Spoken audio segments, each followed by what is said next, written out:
going to a different economy, and we're going to be learning more about that as we go. But clearly, we're learning that things can be done from remote locations. We're learning that technology can replace people even more than we thought. We're not going back to the same economy. We're recovering, but to a different economy, and it'll be one that is more leveraged to technology. And I worry that that is going to make it even more difficult than it was for many workers. In Silicon Valley, and my friends who work in technology know that what we did to the manufacturing workers, we are now going to do to the retail workers, the call center workers, the fast food workers, the truck drivers, and then even bookkeepers, accountants, insurance agents, lawyers, and on through the economy. So what happened to the manufacturing workers is a very clear sign of what's going to happen to these other workers moving forward. And that is? I think that what you're seeing is essentially a pushback against the establishment in a really important way. You have a lot of people, and I would encourage anybody who is dismissive of this thing to go into Wall Street Bets and actually just read the forums. And I think that you're going to see three kinds of posts. The first kind of content are a lot of people doing some incredible fundamental diligence on companies, trying to think about long-term value. And in my opinion, many of them are doing as good and frankly a better job than a lot of hedge fund analysts that I work with. That's number one. The second are a lot of people who believe that, coming out of 2008, what happened was Wall Street took an enormous amount of risk and they left retail as the bag holder. And a lot of these kids were in grade school and high school when that happened. They lost their homes, their parents lost their jobs. And they've always wondered, why did those folks get bailed out for taking enormous amounts of risk and nobody helped and showed up to help my family? And then the third thing is a realization that instead of having idea dinners or, quiet whispered conversations amongst hedge funds in the Hamptons, these kids have the courage to do it transparently in a forum. And I'm not saying all of it is perfect by any means, but I think it takes an enormous amount of faith in the system to be that transparent, to talk about things, and then for each individual to make their own. So welcome back to CNBC, and let's start right there. I mean, both of you run a cryptocurrency exchange. You both own a lot of Bitcoin. Why are you joining this debate around GameStop and AMC? Tyler, I'll start with you. Well, this is really fascinating because the individual investor has rallied on a Reddit board called Wall Street Bets and run over a hedge fund, which is the first time in history. Usually it's the hedge funds running over the little guys or shorting and destroying businesses. So that really caught our eye, that movement.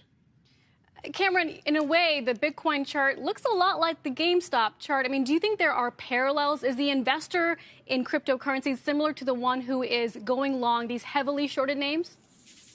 I think to some extent, crypto and Bitcoin is very much an individual movement about the empowerment of the individual. And that's why we built Gemini, to give people greater independence, choice, and opportunity. So I think there's a lot of common themes going on right now in these different groups. What are those themes, Tyler? I mean, this has really struck a chord. Just reading your Twitter, reading the tweets that you've put out there in the last couple of hours, saying that if you want to take revenge against the suits, buy GameStop and AMC. I mean, do you own these stocks?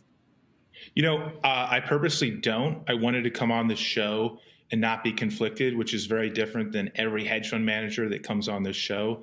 They have a position, they talk their book, they influence the market, they make money, and they screw the little guy.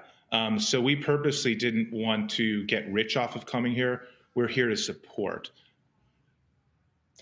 And nobody seemed to bat an eye when the hedge funds were piling up on GameStop, which has about 15,000 employees, and basically exploiting a pandemic when a lot of the time they even operate. Cameron and Tyler, I don't have a problem with people coming on talking their book. I mean, we have you guys coming on talking about Bitcoin, just as long as you're transparent about it. I mean, I think very much what a lot of these individuals were doing in Wall Street Bets was talking their book, but talking it together. But my question is about what we should take away from what's happening with Robinhood right now. My personal thought, and I tweeted this out a couple days ago when I saw AMC moving, was that this will end in tears because there are so many different ways when there's a move that's detached from fundamentals that this can get away with you. And if you're using something like Robinhood, that's free especially. I mean, it's had outages. There are all kinds of things that could happen. Now they're shutting down the ability to do anything but close out your position if you were in these names. What should the retail investor take away from the fact that these tools, and I'll give this to Cameron, are not working the way that they expected? Well, I think the takeaway here is it's centralized finance, and they can be throttled and deplatformed. And we've seen that firsthand. And I think a lot of this energy from Wall Street Bets is going to pour directly into decentralized finance, which is permissionless, where you can't be deplatformed. Right. It shows all the vulnerabilities and how the system's rigged. One call to Robinhood, deplatform. One call to Discord, one call to Reddit, and it's over for the little guy. It's over for the individual investor. There's no call you can make in Bitcoin. There's no call you can make to the CEO of Ethereum. There's no such thing. And so people are seeing the permissionless nature and of these blockchains. Welcome to the Crypto Teacher. And guys, I come back with that video just to make you think. And I advise you what the CNBC GameStop situation was nothing but a distraction. We have the Winklevoss twins come out. We have Chamath that comes out. Now, guys, we know anytime they bring the celebrities out, that should always raise a red flag. We know everything that's on CNBC they want you to see. That's what they put in front of you. But we have this big money playing both sides. So we have Citadel, who's a market maker for Robinhood. And then also, guys, we have Citadel funding Melvin, who is the actual shorters. Now, why are they doing this? The reason why is that they're trying to move us over to this new economy, the fourth industrial revolution, Society 5.0. This system is rigged. Is taking all the money for the little guy. Now the little guy is coming back. He wants to make money, and he's not allowed to. The big corporations come and squash him. The same way they did with the actual voting system, guys. What they actually did was, hey, it's fraud. Now what they're going to be doing is putting it all on blockchain. Same thing with this situation. They're going to move over to crypto DeFi. So while the average person is looking saying, yeah, that is right, they're going to move into crypto and DeFi, which is actually more rigged, more security. So therefore, if you have cash, at least you can move money around. When it's on blockchain, everything is seen, everything is taxed. But this is the easy way to get you in because the masses are only looking at the money. They're not looking behind the curtain and seeing the agenda that they're walking into. And then also, guys, we have Biden that is saying that he wants to get rid of the private funding for private prisons, which we know Obama had already did that when he was in office. Of course, Trump pulled it back, but now he's doing it again. But he's the one who created the crime bill.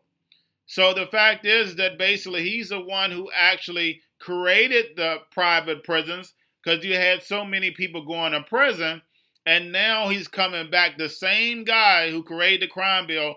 So therefore, the private prisons can make all this money is now coming in to defund it. Because why, guys? Because we're going to be moving into this digital economy. They no longer need the slave because now they have the robots and algorithms. So remember, guys, when it comes to the New World Order, everything is planned out. Have a wonderful day.